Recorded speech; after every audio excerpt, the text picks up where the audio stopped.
I'm talking to you. I'm talking to you.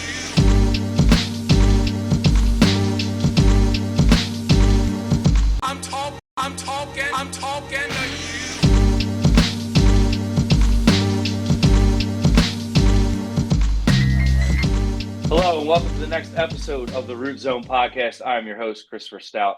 I am excited, thrilled, and honored to have my next guest, Kendall Hines. Kendall Hines, I've known for, I don't know, Let's get maybe out there. about 10 years now. I think it could be that long. But Kendall, how are you doing tonight, man? I'm doing good. I'm doing good. It's that time of year, as we all know, here in the Eastern time zone of it's about pitch black this Oh, time of night, about 7 o'clock p.m. So with your doing little well. ones, how Yeah, does that mess up your guys' flow? Because it messes up our flow. Like it kind of, I don't know, yeah, something about the darkness messes us up a little bit for a yeah. couple of weeks here. Especially in Michigan. I mean, once the gloomy weather sets in, it's like you don't see sun till about February. So yeah, it messes you up quite a bit. And then you factor in the school schedules starting out, where we have ages 4 and 2. So we have one of our 4-year-old is starting preschool. So yeah, it's Yeah. trying to do it all. Yeah. Well, Kendall, I appreciate you coming on.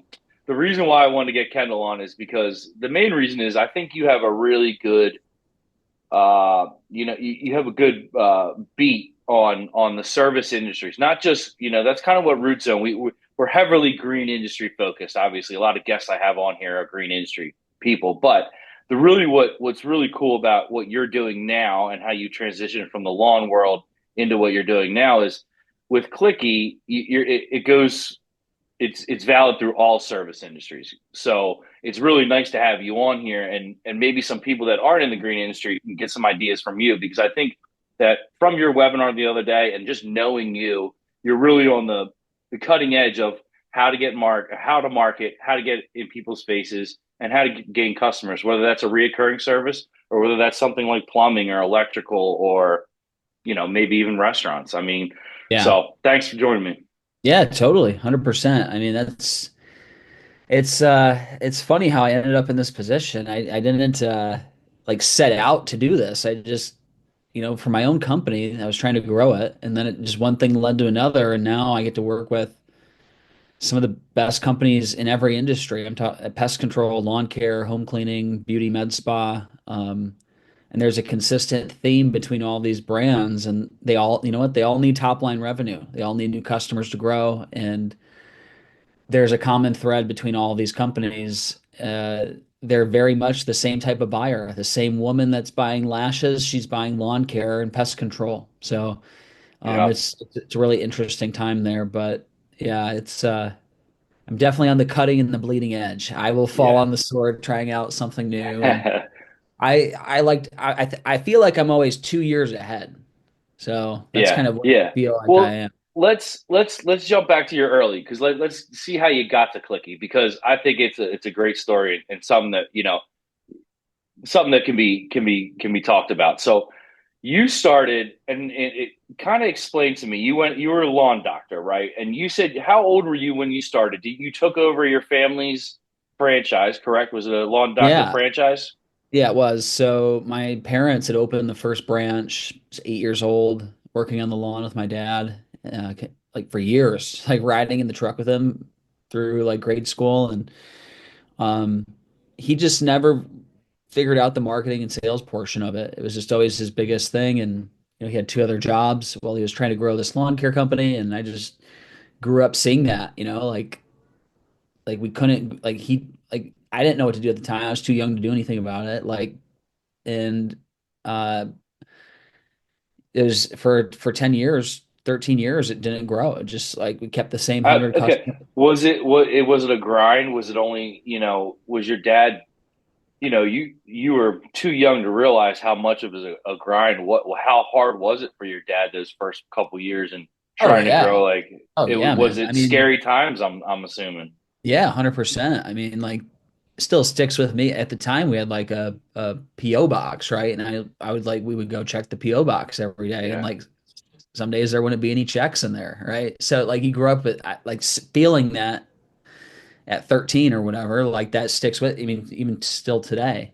Yeah. Um, so I think it's all of those life experiences put together, just whether I knew it or not, that kind of planted the seed in me to figure out marketing and sales and um, everything about it. And it was about 21 years old when I basically failed out of college, was playing college baseball for a couple years, ended up coming back home, didn't really have a lot going for me. And I, I went to Michigan State for 2 years in the horticulture program there. And at the same time, I just committed myself to my dad's business. And I said, you know what? I'm going to figure this out. And I started calling all the people, the best people that I knew that had big lawn care companies. And they were just open books. And they were some of my early mentors. And Was that a real quick? Was that a surprise to you? Like, seeing your dad struggle, how easy was that for you to reach out to some local guys or somebody that knew what they were doing? Like, and you said they were open book. How open were they? Were yeah, you was it cool to see? Like, was it like, oh, like, can I come to your shop and see how you do it? yeah, it was even deeper than that. I mean, in my scenario, the first really guy that kind of took me under his wing was Brian Solomon, who was the lawn doctor owner in Kalamazoo Portage, who was like a every like if you're in the True Green world, you know who he is. Like Okay. he was like one of the best True Green salesmen, and so was his brother Michael Solomon, who actually ended up working for me and works for me now. I'm at Clicki, but so he took me under his wing. I would go down there and stay at his house, like, and we would just like play Call of Duty and then like talk about marketing and sales and like, Yeah. and literally I just basically did everything he did. The same Bluetooth headset, the same talk tracks, the everything, like the same words. And lo and behold, like we grew, like just making sure that you knew how to handle a phone call, what probing questions to ask, knowing the bullet points you have, how to ask for the sale, Visa, MasterCard, American Express. Yeah. And like those little things are little, but they're everything with selling lawn care or anything in general. So but yeah, he took me under his wing, kind of taught me how to sell lawn care, and then my kind of second mentor was Chris Noon, and I would just email and call these people up. So Chris Yeah. Noon and his brother Matt sold Noon Turf Care to True Green way back, and he was in all the magazines, and I just reached out to him, and he ended up flying me out to meet him. This is right after they'd sold, and I was like, whoa, I was like 23, 24 at this point. Yeah. And he just flew me out to like, because he's like, dude, you seem hungry and hustling. I don't know if it was like a God thing or what, but next thing I know, I'm out there driving Matt Noon's, God rest his soul, his Mercedes AMG twin turbo got pulled over in it. And I'm like, dude, this is awesome. Like, you can Yeah. get super rich in this industry. And, Yeah. I've even had conversations with Matt over at Green Lawn Fertilizing. So, Yeah. I not as deep of a mentorship there just because he's at a different level, but I feel like Absolutely. Chris Sensky, I think everybody in this industry, there's so many, right? I don't even want to name them because it's like Joe Cusick, Beth Berry, like they're all Yeah. Yeah. All the open John Perry, books. Rod. I John Perry, mean, I don't even want to name anybody because it's like you're gonna miss somebody, you're but gonna they were miss so all John Paycheck. Like, Hey and Jack, it's weird because like it's there's the green side, the lawnmower guys, the landscaping guys. They kind of have their own little media, their own little YouTube side, their own TikTok side, their own Instagram side. And us lawn care guys, like, we don't really have one. Like, it's not as fun. Like, I wish that the lawn care or the fertilization weed control guys had some more fun with what they do. Right. I feel like the landscaper guys do, and they do more videos and they have a lot more fun where we don't do it as much. And I wish we did. That's all. yeah, I just an observation. yeah, I'm seeing a trend of like that in pest control. So there's a lot of kind of the way pest control goes is there's a lot of door-to-door companies out there. And what happens is like these door-to-door managers actually go out on their own. And of course they're all younger and there's kind of a younger energy, right? And vibe. And they are all on social media and wanting to do influencer marketing, for example, is a big part of their business. So I think maybe that will happen with lawn care too, as some of these older owners phase out, and Yeah. if they all aren't bought by private equity, I think Well, there's still a lot of opportunity for entrepreneurs to create their dream, in this industry. And I don't know. I see that there's t if you look at the industry as a whole, like this isn't just lawn care, but it's any home service. It's they call it the silver typhoon or whatever. Like basically, like hmm. there's all these 60, 70-year-olds that are owners of the company, and in some cases they don't have kids to pass it down to, or they don't want to. Do you And think, you talk to a ton more business, lawn business, and do you think that they're gonna sell to all these private equities and be done with it? Or do you think they're gonna find, hey, I'm gonna give it to this guy? Because I I see a resurgence in, like, you hear a lot about not having work ethic, and people don't work hard. It's hard to find, but truly see a resurgence in work ethic in people that are 26 and 25 and under. I really oh do, because yeah. I've met a couple, and they're grinding, they're working hard, and I don't know. It's just a this private equity's throwing everything off a little bit. Yeah, I think it skipped a generation too for whatever reason. I don't know if it's the whole student loan debt thing, but like I've met some just like hustler Gen Z kids who ran into Yeah, Andrew Tate and they're like, I'm not going to college. I'm going to be making yeah, a great example is this kid I met. His dad is a high up executive at WorkWave, and he was like he's calling people off of Google trying to sell them digital marketing services because he learned this from Andrew fucking Tate. Like yeah, I'm like, that is awesome. I wish I would have been yeah. doing that at your age, not wasting I time wish. and money Yeah, at college. yeah. Speaking of that, so you lawn doctor, how long were you there until? So from what time? When did you start lawn bot? Yeah. Basically, what was So your thought process? You're like, oh shit, I think I have another great idea, and I think we can capture an audience with lawn bot. yeah, I mean, I came in, I was probably 21 years old when I really took the reins and said, we're going to start growing this thing. And we went from like 300 to 600, 600 to 800, 800 to 1300. We just kept doubling or, just a little bit more than Yeah, doubling every year. And basically, it just has been always marinating in me that, of this idea, this online ordering idea. And at the time, I guess it would have been 2018, 2019. There were some tools out there, but they really weren't that known or I thought done well. So at the time, no code tools software was like really prevalent and like new. And I've always been kind of a tinkerer and a hacker and trying to put things together. And I started just playing around with a couple tools, kind of like you're playing around with podcasts right now. And yeah, next thing I know, I did a little bit more and a little bit more. And I'm like, oh my God, I just hooked up the Zillow API and then like the Stripe API. And then I can take a credit card. And then we were using it at our own company. And initially it was called Lawn Doctor Instant Quote. And um, all some of my other buddies in the industry were reaching out and saying, "Hey, could we use this in our business?" And we just called it the lawn bot in the office because all the sales guys are trying to beat the lawn bot during the spring yeah, rush. yeah. They're like, "Oh, the bot stole my The sale." bots, yeah, yeah, yeah, yeah, Those inks, those inbound leads, those are the best ones. So in my mind, as an owner, I'm like, I don't want my salespeople talking to inks. I want them calling the cancel list and the pitch not sold. I don't want them selling frickin' people. Inbounds are basically already sold, right? They already yeah, called. They're signing up with somebody.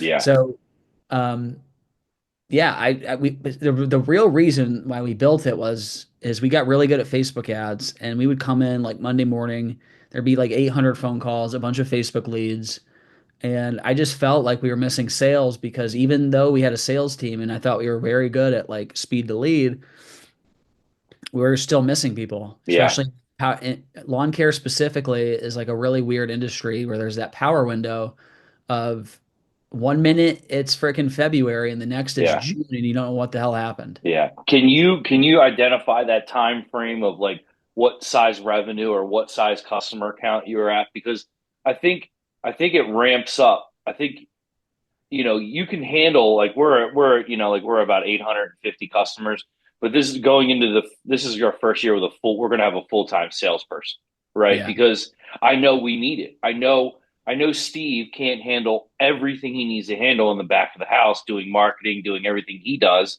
and be able to handle all the incoming sales that we're going to have this spring, right? So did you find that point where you're like, okay, I hired all these sales guys.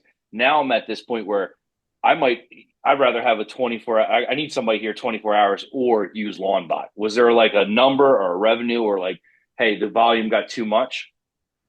Yeah, I guess when we added LawnBot, we were probably like 700,000, 800,000 in revenue, somewhere around there at the time. But it just felt like we were pushing growth so hard. Like we were basically every penny that we made in the business was going back into marketing efforts. So we were like Facebook ads or home shows or lawn signs or sales guy commission. Yeah. Like we were revving the engine. Like Yeah. we were running it like a tech company. Like my goal was Yeah. not to show profit, it was to grow top line revenue as fast as possible. So that one day, whenever we wanted to, and now that day has happened with my brother Hmm. running the Yeah. company, they're running it like a Dave Ramsey organization, doing like Hmm. Debt free. millions in revenue and mining fucking profits out of the business. So Yeah. um, And the that's plan, kind of that's very comforting that you say that, right? Because we're not driving the marketing as hard as you did, but we're driving the back end processes and people, right? So we're not making huge revenue profits right now, but when me and Steve look back in 5 years, we have these people in place that are going to be able to run the business for us, right? yeah, And yeah. that's invaluable. Just like you kind of I love how you kind of said that there's just two ways to do it. You can run white hot. There's no way we could have ran white hot all year if we wanted to, but we wanted to find the people, put them in place, get them You, trained. yeah, So you said it so yourself. You were like, hey, we were a guy or a guy and a half down all year. Imagine if you were three guys down. oh, Your wife would never see you, you know? it would be Like kids terrible. It wouldn't would know have you. been yeah, That's how it was, dude. At the time I didn't have kids, so I was out doing power seedings until fucking midnight yeah, installing lawns, and it was worth it because it all worked out, but also it was really stressful. And if I could go back and do it all over again, I'd do everything totally differently. And there's so many learnings in not knowing what you don't know, and it's stressful, right? Because lawn care yeah, is also unlike you can grow top line revenue extremely fast if you want to. But if you don't have the capital to go buy five trucks and then outfit it with five technicians, and then now you're hmm heavy on trucks and assets and light on sales, like hmm it's a very interesting thing. And if you don't have that cash cushion, it can get really interesting, yeah. depending on Well, how. the first 4 years were scary. So, Yeah. like, we were sending out, when we were sending out prepays in, middle of November or maybe the first week in December, that was for a reason. It wasn't because, that was the time to do it. Is because my payroll was running low, my operations account was running low, and I'm like, we have to send these. But it's really cool. Like I said, we put all this stuff in place, and now this is the first year we don't have to send out prepays in this calendar year. Our accountants are going to lose their mind because they're gonna wonder why we're down X amount of dollars this year, but then they're going to see it on the back end in 2020 or the front end in 2025. But it's just it's good to hear that you have such a good beat on the industry, and as an owner, I get nervous. I get real nervous that sometimes you're doing it the wrong way or you're doing it the right way, and it gets scary, man. And there is no, Yeah. as Yeah. long as I guess you're growing. Yeah. And like are you happy? Like, are you building the business for you? I used to Mhm. think like when I was running Lawn Doctor, I was like, oh, we're going to be the biggest lawn doctor business in all of the United States. We're going to be like the Lawn Doctor of West Michigan. And that was the dream at one point until like a new dream popped up. And that was, I think I was like meant to do software, honestly. Like that from when I was a kid in high school, I've always been taking apart computers. And um, unfortunately, I think about this a lot. Like I live in Grand Rapids, Michigan. The companies here are like fucking Meyer and Bissell and Steelcase and Universal Forest Products and all these good down home Midwest companies. There's nobody. My next door doesn't work at Facebook. Okay, he Yeah. works at like Yeah. Marriott hotels. Yeah. Yeah. So you don't, when you grow up here, you don't even know it's a career path to be in Yeah. technology or startups or anything. But if I had grown up in Silicon Valley or something like that, where you're just immersed in the culture, then maybe I wouldn't have gone into who knows what would have happened. But I'm thankful for coming up in the path I did because I get to build technology for the, I call it like the heartbeat of America, like or the world actually. So like all of these big corporations are great and cool, yeah, whatever. But like if small business goes away, um, then what are we left with? We're just Yeah. left with like these big conglomerates that just do things to drive profits and enterprise value, not, man, you know what? Like that's cool. Like I know Chris. I saw him start his business and now they employ 10 people in the community and like Yeah. his kids go to school with my kids and We um sponsor 6 baseball teams, and yeah, you the know, like, American dream. So yeah, yeah. But how much more jaded would have you been if you would have grown up in Silicon Valley? You know what I mean? You don't know. You don't know. Maybe you your don't know. Grand Rapids roots, brought you up the way you should have been brought up. I, That's I think I believe in that. So yeah, like I'm a man of faith, like every moment is came at the perfect time. I mean, from yeah, starting LawnBot, I don't know what was in me. I should have been focused on my lawn care company, but for some reason I couldn't put it down. And yeah, I actually had a partner in that business. We bought it from my parents, and I'd go home after working lawn doctor all day and work on LawnBot because it yeah, was like I enjoyed doing it. Same thing now. It's like I come home and work on Clicki until 2 a.m. and just new ideas and AI and stuff, and like because I enjoy doing it. And I would do it for free. Like it's I love doing it that much, and so I don't know what was in me. It just I felt like I was pulled to do it. Like yeah. I didn't like do it to because it was going to be a huge outcome. I just kept taking the next step, and I just felt something pushing or pulling me down a path. And imagine if I would have just resisted. It was like, no, I need to do my lawn care company Yeah. because I've already committed. Like, yeah, the path changed a little bit, and we had to, you know, obviously I don't own that lawn care company anymore. My brother does, but Um, I think everything worked out exactly the way it was supposed to, like when it was supposed to happen. Even this, Yeah. like when we built LawnBot, we got it to like, probably 60,000 a month in revenue in like a year or something. And like we hit a chord and it was just the right timing and like our growth trajectory was good. And then we were getting ready to raise money. And I had a good relationship with Bill Noonan, the CEO at Real Green at the time, Yeah. and then like, Beth Berry is one of our biggest fans. Brian Batchgalupo, Joe Cusick. Like Yeah. during that time, I always thought like, man, maybe Real Green would buy this one day. But it Hmm. was kind of just like you kind of you're just drinking a beer, like, oh yeah, maybe they'll buy us. Like if Yeah. we But no, like that's actually what happened. So like I went to the headquarters and I'm pitching LawnBot. It's like Joe Cusick, Bill Noonan, like literally the whole executive staff, and I'm like pitching LawnBot.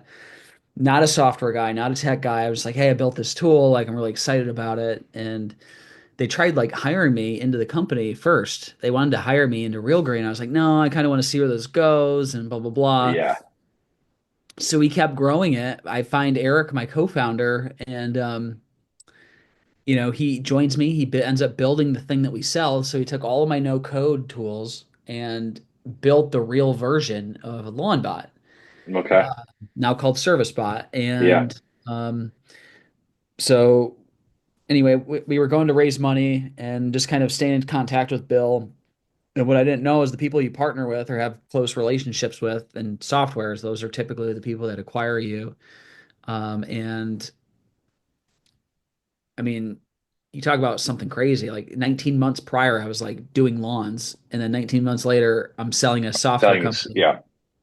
And Well, it was wild for everyone in the industry because we remember, like, and the Real Green's a whole nother story. I should do a whole goddamn podcast on the story we of should Real do like Green. the history of Real Green and like chronic. That would be really interesting from like Yes. when it was founded, get Joe on it, get Yeah. Brian, all the Yeah, dudes. yeah, Like yeah. What was the direct marketing, the every door direct guy? David, got Dave David Bolter, Bolter, got Dave Bolter. You'll get and then the other guy, Joe, the Steve Katz. You get Steve Steve Katz. What's Katz. Strike Marketing Gold? What was his name? He was a golfer too. He liked to golf. I forget his name. Is it Brian Batchgalupo? No, not Brian. He was the real tall guy. He was like Joe's right hand man for a while. Maybe we already said his name, but anyway, doesn't Oh matter. no, I know who you're talking about. Gosh, it's gonna Uh, come to me. anyway, so Mike something maybe. Mike. I think it might have been a Mike Mike. Dower. Good. Mike Dower. Yeah, that's it. Yeah. Damn, you got a good memory. But that would be fun. It would be interesting stories, especially since how it's changed in the last 5 years, how quickly it's changed. But so you went from lawn bot, you sold the real green, which ended up selling to Workwave. How, okay, you sold to Real Green. How long before Real Green was acquired? Well, they were acquired first by a smaller private equity, and then Workwave, right? Yeah, so Sarah actually had bought Real Green, and Sarah is the one who did our transaction. So they bought Okay, Coldmarch and us at the same time. Little did I yeah, know. I mean, I knew that a little bit about it, but I didn't know until closing. Like closing took place like 2 days before Christmas. So imagine that, like 2 days before Christmas, you in close. Michigan. What's that? Was it in Michigan? It was just remote. Everybody's on Yeah, Zoom. This was like yeah, right during or no, wait, it was like right before COVID really kicked in. It was yeah, just as things were getting weird. December yeah, 2020, the world's yeah. about to end. Yeah, that But was right. That was probably 19 then, right. because Yep. It was 2020 is when I started, and thank God they let home services were allowed to do it, or else I wouldn't have had a business the first year. yeah. Yeah. So it was things were just getting weird and they wanted to close before year end because of the change in the administration coming with tax policies and with Biden coming in, Bidenomics coming in and, Yeah, and hit them with taxes. So they wanted to get the transaction done, which was good for us because they were very motivated to close. And that's something you want in a deal. And I've never, luckily, one of my best friends is an M&A banker on Wall Street and personally advised me through the transaction. But I couldn't, can you imagine? Like, they had like 50 lawyers. We had one. Like, it was no, no. so, Listen. I'm putting myself in that scenario, and it like was you nuts. walking in there as some like Midwest, like you know what I mean, like just hey, I'm Kendall. I'm selling my my lawn bot for X amount of dollars. Yeah. Don't take all my money and leave me for nothing. You got to be worried about that kind of stuff. Right. So it was like it was the best experience. It was the best and most stressful experience in my entire life because in one moment when you sign the LOI, you're like you agree on a price and then in your mind you anchor on that price of like, okay, well what am I going to do with these proceeds? And then you're like, at the time we didn't have a house, so we were looking at houses. Like we put the offer in for our house with the LOI. This is some fucking hustler shit. I've never Yeah, talked I about this love is it. exclusive, bro. I love this. I love I this. We were looking at houses. We What, found on December 23rd? no, it's legit. It was probably like the week before. I used the LOI from our transaction as Like uh proof. like proof of proceeds for the like, hey, we're gonna buy this house type of thing. I was like not financeable to buy a house. So like Yeah, we yeah, like the traditional way. So like yeah, this is my only path. And just with how we did things at Lawn Doctor, just um yeah. I get it it. wasn't the right situation. But so I put this LOI down and that's what we ended up buying the house with. And luckily the transaction closed. But on one hand, like you agree to the number and then like so you agree to the number in September, and then the next 2 months is like every day you're thinking about the deal. You're working on the deal. They're coming back and forth with deal points. You're going back to your team. You're going back negotiating. You're like, oh, is this going to close? What if this doesn't Was it close? was it all price, or was it a lot of like, hey, Kendall, what are you going to give us, or what are we going to give you? No, Because it I'm was I'm more like diligence items. yeah, So once the LOI was agreed upon, like the price didn't change at yeah. all. Although I learned a lot about like the like required for closing and stuff, like of what they expect in the bank account, like when the transaction closes. And Yeah. like, how do you think about that? Like, who, like, if there's prepays involved, like, does Kendall Yeah. get the money? Do we get the money? Whose money is that? Like, Yeah. how There's a does it? lot. There's a lot of checklist items to probably go through. Yeah. I mean, I still have the book from our deal, and it's like that thick, and it was a small deal compared to like probably Yeah. like a Coal March deal because we only had 5 or 6 employees when we got bought. So, Yeah. um, yeah, I learned so much, and learned about how to structure a deal. Looking back, I would have done things differently on structure. Um, yeah, just learned so much through the But whole process. yeah.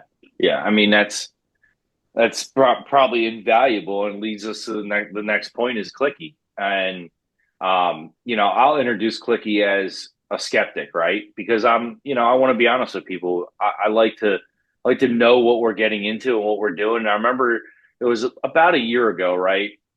We did our first demo with Clicki, and I was like, I don't know.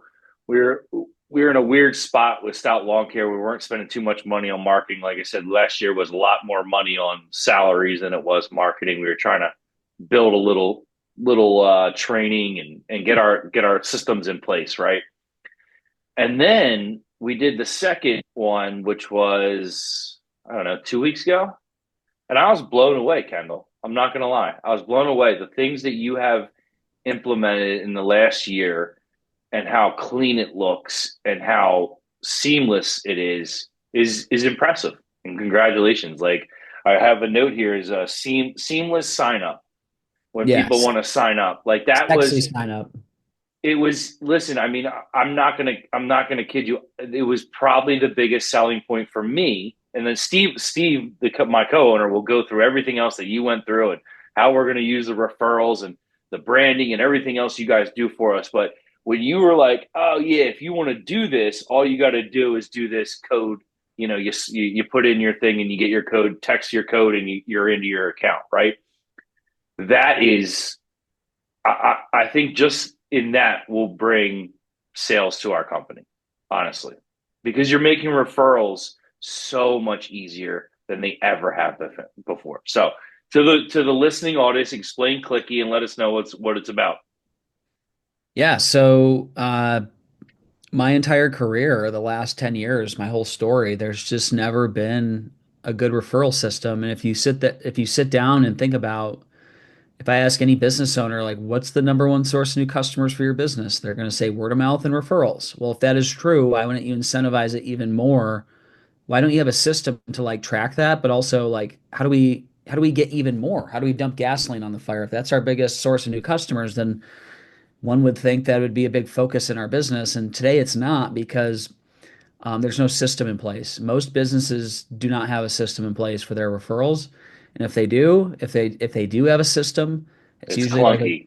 it's like a Google sheet, and then like the office managers pulling their hair out and going to buy Amazon gift cards, or even Absolutely. worse, like applying account credits, and then your customer calls in and then they're like, "Hey, I never got my credit," and then now they don't trust your referral program because there's no transparency. They can't see all their referrals, and we solve all that. So, just thinking about all the tools that businesses would need for their customer referrals, their employee referrals, so you can actually build campaigns for your team members, so they can earn money for every lead and referral in the business. And even when I was running Lawn Doctor, we had other businesses that would refer us all the time: irrigation Mm-hmm. companies, grass cutters, Yeah.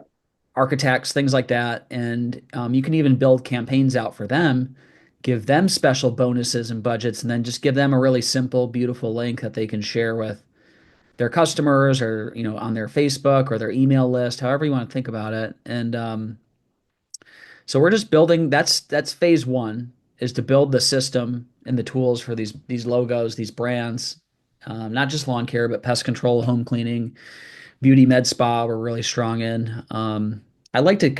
Explain to me. So listen, a lot of people you're listen, I think explain to me what a campaign is real quick. Like you said, oh, we can do customized campaigns, right?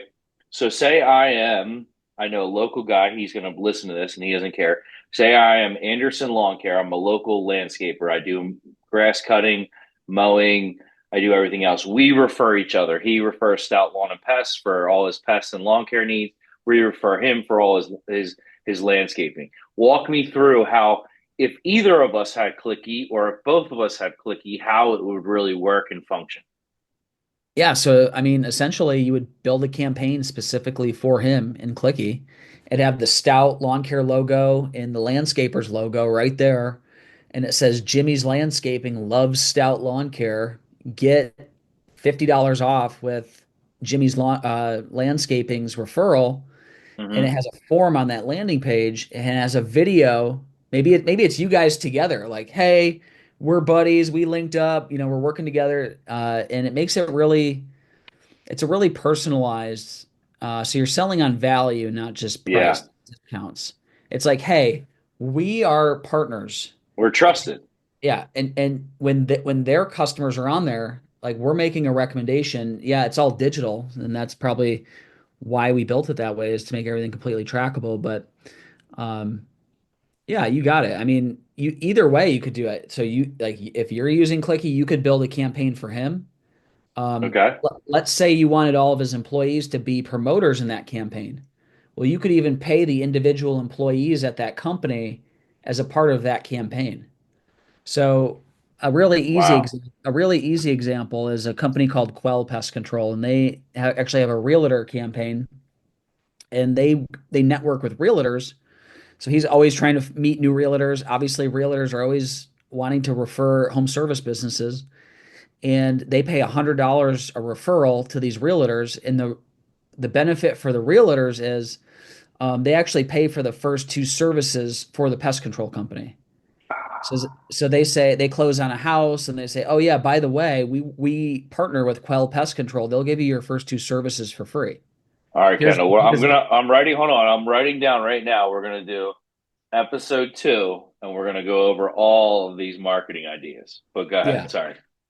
So and that by the way, when we launched, when we talked a year ago, I only presented it as customer referrals. And based on how we saw Yeah. companies use it, they came to us and said, "Hey, I want to do a technician program where every time my technicians generate a lead, I want them to get a $10 bonus and they can cash it out whenever they want to."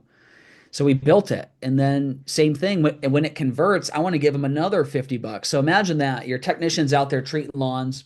Like we talk about clover leafing all the time, but like now they're actually incentivized to get a name, email, phone number, generate the lead, and if it closes, they get another bonus on top of that right to their Venmo. Yeah. So it's those little dopamine hits is what we're going for, that little bit of lift. And that's like I said, that's phase one. That's phase Yeah. one. We have phase two, and that's the network. But we're not there yet, but we're Yeah. working on it. Yeah. Yeah. It's awesome. No, it's and like I like when you talk about clicky, like now my brain is like firing on all cylinders, right? So I'm thinking Coventry Little League, right? I'll throw a Coventry Little League campaign out there and send a text out to every parent and every dad in the whole league that says, "Hey, sign up for sign up for Stout Lawn and Pest, and we will donate $25 of your thing to the Coventry Little League, or we 100%. will donate." We'll sponsor the snack stand this year if we can raise $2,000. Something like that. But there's so many, and I guess with Clicky, campaigns are unlimited. How are they charged? How does it work? Like, Yeah. I know So your team is going to be on top of the game, but like, how does that? If I want to call up and say, "Hey, I got an idea for a campaign," will Clicky work through it with me? yeah, so we actually charge based on number of promoters. So uh, campaigns are actually unlimited. Yeah, Um, got the wife, got the yeah, wife and kids starting over there. yeah, I'll put you down today. So campaigns are Hold on, you unlimited. got a 2 and a 4-year-old? Yeah, It's the best yeah, times. It's literally the it, best. yeah. So It's fun.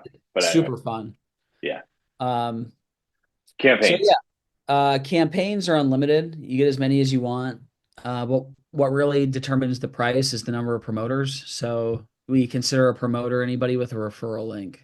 Um, so in your case, you mentioned like 900 customers, something like that. Our first plan covers you to 2,000 promoters. So Okay. um, it'll definitely cover you probably for another season of growth, and then um, hopefully it But doesn't though, right? Like yeah, I hope not. Say I wanted to give it to like, I'm just thinking outside the box. Like we have a local Facebook group called Hello 422 with 10,000 members, right?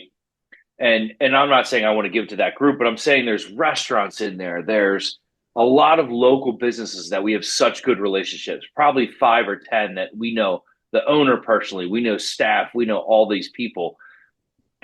Is there a way to create a campaign that's generalized, like, hey, this is the, I'm just trying to think outside the box. Can you give it to a restaurant? Can I my buddy owns a restaurant. Like, how can we work? 100%. We see Yeah, that. We see like brick and mortars. We had this scenario with Proforce Pest. One of his customers owns a restaurant, and he was like, "Hey, can I get a QR code for my link, right? To put in the establishment right at the hostess stand." yeah, Um, and that's all a link is. I mean, that's all a QR code is. It's just linked to like it's a link. So yeah, yeah, that's one way we see. I think the micro influencers are super interesting too, depending on the market you're in. These we call them like mommy bloggers, yeah. and we actually have companies that we basically took their script. They use Clicki and they go and get these micro influencers, and we actually give our customers the script so you can go out and reach out to them and try to pick them up too. But essentially, it's like, hey, we'll give you free lawn care for the year. All you have to do is talk about us in your stories, and when you do, you have to use your referral link. And by the way, we're going to pay you for every referral that's generated. So Yeah, yeah, yeah. um, that's been really, really fascinating to watch, honestly. Uh, I so think there's a gold mine there. I mean, you look at any Facebook neighborhood group, there's 20 moms hustling something, right? yeah, Whether uh, that's lotions, oils, yoga pants, you yeah, name it. There is some marketers out there that moms love to do it and they love doing it. yeah, 100%. I mean, it's it's been pretty wild to see actually. Like our whole pitch is like instead of paying Google and Facebook for advertising, like we think you should pay your customers, your partners, employees. Like Yeah. if you're gonna have to spend marketing dollars somewhere, like the I'd much rather them go to my customers than Google and Meta, right? To enrich the Well, shit I'll out give of you, their, we're our revenue should be, let's just say X amount of dollars. We spent almost $20,000 on either Facebook or Google this year in marketing, digital marketing, which is honestly, Kendall, after looking at this year and our sales, it hurt so bad. We burned 10,000. We burned $10,000 this year. We could have spent that. We could have spent that on signs, wraps, cut it's it. little leagues. Yeah. Anything would have been better than trying to outbid anyone in our area on Yeah. Google. It 100%. was, it just wasn't worth it. You're gonna be. I would. We dropped our marketing, our Google budget. What's today? November. We'll just say middle November. We dropped our right middle of October. We dropped it, and a couple days later, we're still on the first page. Our budget was all the way up here, October 1st, and by October 16th, it was here, and we're getting the same Google ranking that we were before, Yeah. and that's so frustrating. Well, for better or worse, I mean, Google's ad revenue is insane. It's like $500 billion a year or something like that. And it's only going up. And it's because that you and all of your competitors are all competing for the same spot. And we're trying to see if there's a new network out there that we can unlock, right? So Yeah, if there's multiple brands in your market that use Clicky, um, how can these brands really easily cross promote each other in a really think of it as like a digital BNI group or like a new term I'm yeah, coining is like a pod, basically. yeah. Um, and we're not there yet, but I think once essentially phase one is get as many brands on this on a shared system and language. The language is, hey, I'm willing to pay $50 a customer. I'm willing to pay $100 a customer. I'm willing to pay 500 a customer for roofers and solar people, right? Yeah, but you're going to be able with the data that you're building and the AI capabilities, you're going to be able to really hone in on campaigns for specific service industries, right? Right. You're going to know, okay, you're a plumber, you should run this campaign with this group of people and this section of businesses. If you're a lawn guy, you should do this or that. Yeah, totally. 100%. Um, it gets really interesting. We haven't fully fleshed out the entire idea, but if Stout Lawn Care has 5,000 customers and Marshall Ash Studio has 5,000 customers, you guys are both in the same market. What does that even look like? How could you guys even cross promote each other to each other's customer bases, but Yeah, not number one, it has to be safe and like totally opt in and like protecting customer data on both sides. So almost Clicki acts as like a escrow agent between all parties, essentially. yeah, Um, this exists already in other industries, especially in B2B SaaS software. They do this a lot. It's called Crossbeam, and basically it allows software companies to basically overlay their customer lists, but not actually show the information. And if there's any kind of similar customer mix, you're able to do like joint branded email campaigns and stuff to those people. Um, like in Canva where you're doing multiplayer mode, it's like each yeah. brand is helping design this email that's going out. So we don't know entirely what it looks like, but I feel like people are sick of getting screwed over by Home Advisor and Angie's List and Google and Facebook. So if we can figure out a new network, because essentially you're just paying for eyeballs. And if we already own the network, which is the first party data, I'm saying we Yeah, as an industry, like how do we unlock that? Because right now we're doing this really roundabout fucking way to get in front of them when really they're just right here next door. yeah, So yeah. we're not fully there yet, but like But you we're can create a very powerful local network with Clicki. And that's what I'm 100%. excited Yeah. about.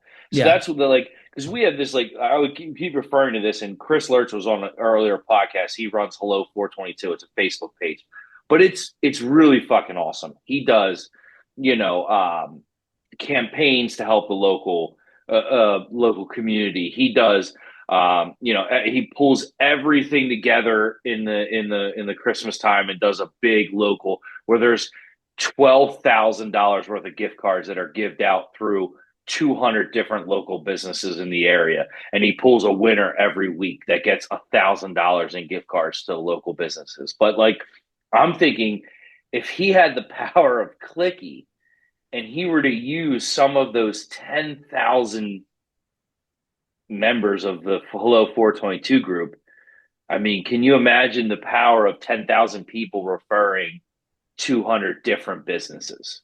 And Yeah, I it'd think be that's you want to grow Stout Lawn Care. If I can get 22 new customers from Hello 422, can you imagine if you broaden that across a couple different Facebook groups? So now you put it out to, I don't know, the East Coventry neighborhood people. You know what I mean? Like, yeah. I don't know. There's a lot of thoughts going through my head. Yeah, I think I'm always thinking like I'm trying to give takes that I haven't heard or seen. And kind of the way I think about it is like when you started Stout Lawn Care, you didn't start Stout Lawn Care to go and pay Google and Facebook. Like that was not your primary reason. Like I hate it. you wanted to take care of customers. And it just so happens that like Facebook and Google is how you get eyeballs and attention these days. Um, but now they kind of have a monopoly on it. They're like the mafia. Like you basically in a lot of industries and pest especially they're paying like $20 a click. It's like insane. Like their customer acquisition cost and pest control. I just talked to my brother today and his is like $300 customer acquisition cost. And I'm like, dude, that's insane. Cause like Yeah. we were way lower than that when I was there, but he doesn't got the Kenny there with him, right? Yeah. So I would expect that. Yeah. But so we were talking, he's like, dude, I want to grow. And I'm like, well, the first thing you need to do is look at like what did you do with all the leads you did have? Like how was your conversion rate? What's your sales process look like? Like something I'm really bullish on right now is pulling the sales and marketing out of Real Green. I've been seeing Yeah. a lot of companies do that. Like, what do your pipelines look like? I think one of the really downfalls of Real Green is they don't have a good pipeline management in their software. Like, they have statuses, but there's no pipeline. You couldn't tell me right now. It's like, Chris, how much is in your estimate requested pipeline right this second? I'd have to run You three could different reports. I you could did do you it. could get there, but Yeah, it's not. it'd take me 2 days Yeah, because I would have to find a report. I'd have to go on social media to talk to other people that run Real Green and ask me hey, what's a good way to get a report? It's just Real Green's another beast, and that's why I wanted to bring you on, especially because that webinar you had the other day when you were talking about what Real Green is, and I don't mean to knock Real Green because you can put spray, you can put Aspire, you can put all these other Service Titan, all of them in the same bucket.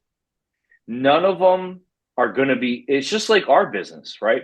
They are trying to. If Stout Lawn Care were to go do power washing and go do digital marketing and go do another service, we're not going to be good at lawn care anymore because we're spread too thin. And I think that's the problem with a lot of these softwares now is they think they can do texting, they think they can do voiceover, they think they can do digital marketing, they think they can do every door direct mail, but all you're doing is bleeding dry what you're really good at.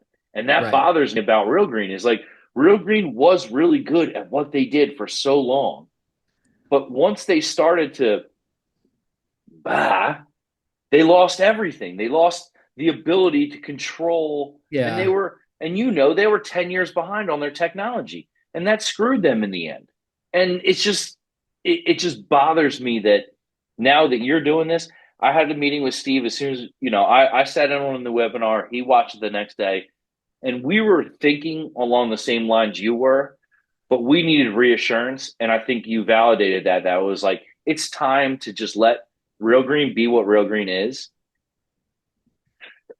and use other avenues. Like, the guys from Captivated, you know how great they are and their innovation process and how well they've designed their platform. It's like we could use Captivated for some of the stuff, right? Like, why are we even using our software for some of the marketing? Let's get off of it. And I think that's a great point.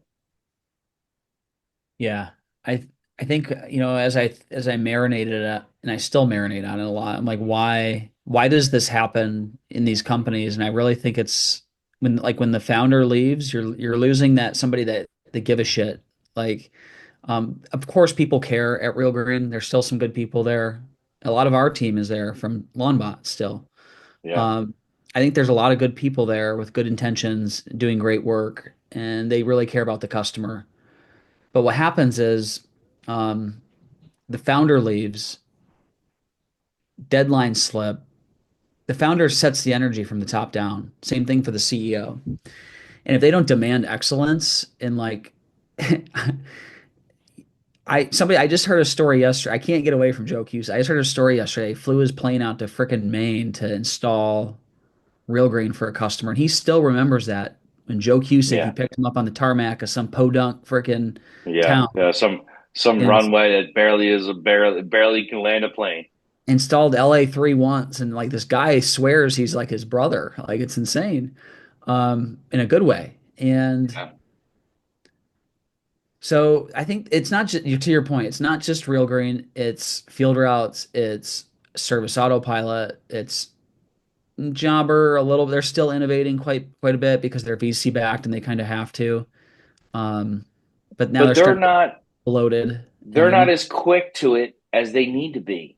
They're never going to be as quick to it as they need to be. They're too big to be as quick as they need to Yeah, be. I also think I have a really bullish prediction too that I think there's really going to be a time where, like right now, there's AI. Like so, when I came up in the software game, there was no code. That was like the thing. And now I can talk in plain language to these new tools, and I have a full stack CTO in my pocket. So I talk to it with like the idea that I'm thinking, and it starts building real code apps in real time with AI that I could hand off to Eric, our real CTO, and he can Yeah. like make it production ready.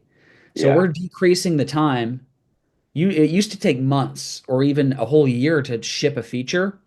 Now we're getting stuff off of our roadmap the moment I think of it. And that is today. So imagine 2 years from now, here's my prediction. You're going to have a Chrome extension. It's going to record your actions in whatever software you're in, and you'll be able to instantly clone it, not instantly, but fairly easily clone it and literally have your own personal software that you can just talk to and it develops itself as it goes. Oh, I need live Yeah. truck. It's hard to even think of right now, but my literally my mind is blown right now working with some of these AI tools. Before, like, if I get an idea, I can go start building it tonight. I don't need to do it in Figma and like design it and stuff. Like, no, I start building it. The AI designs it.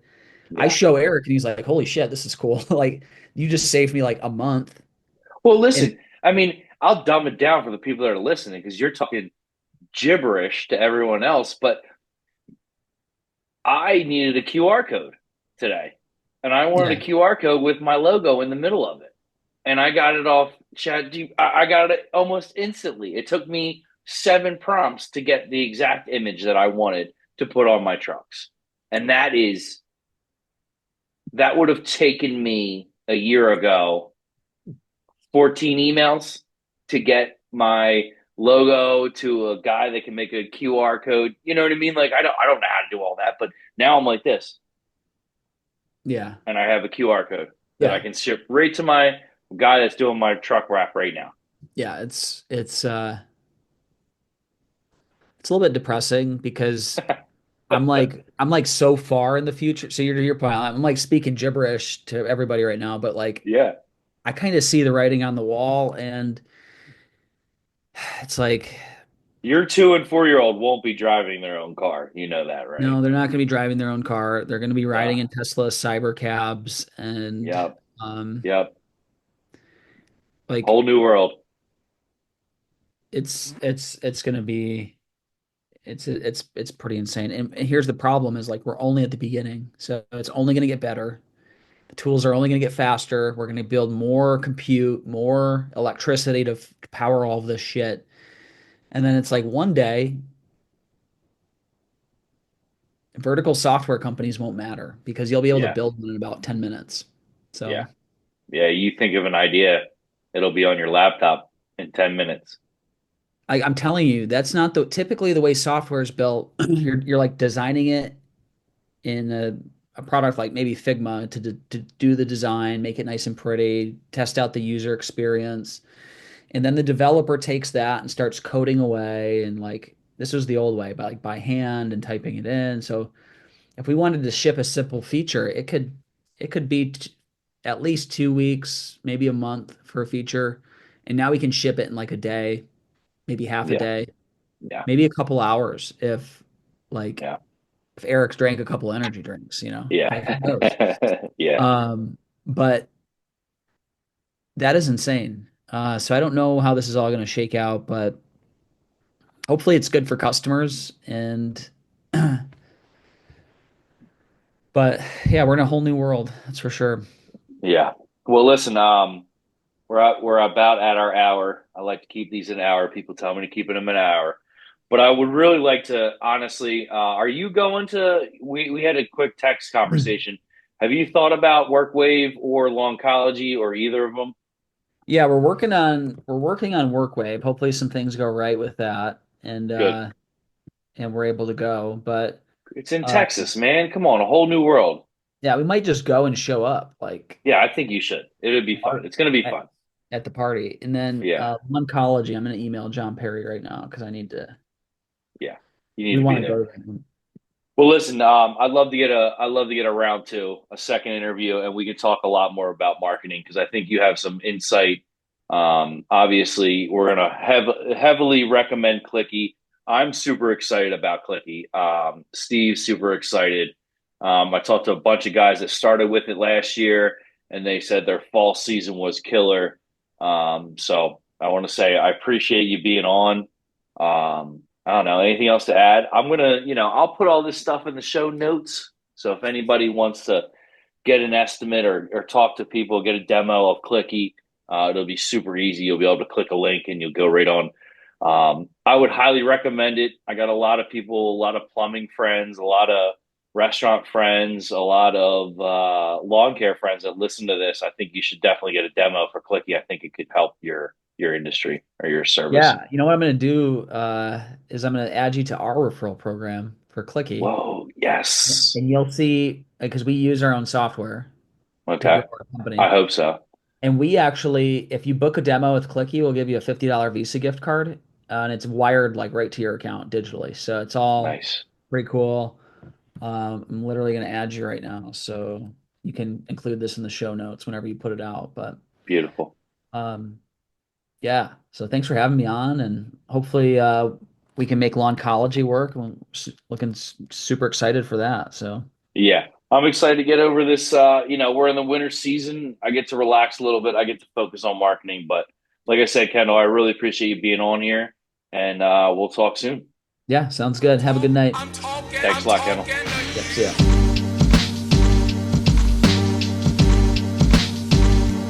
I'm talking.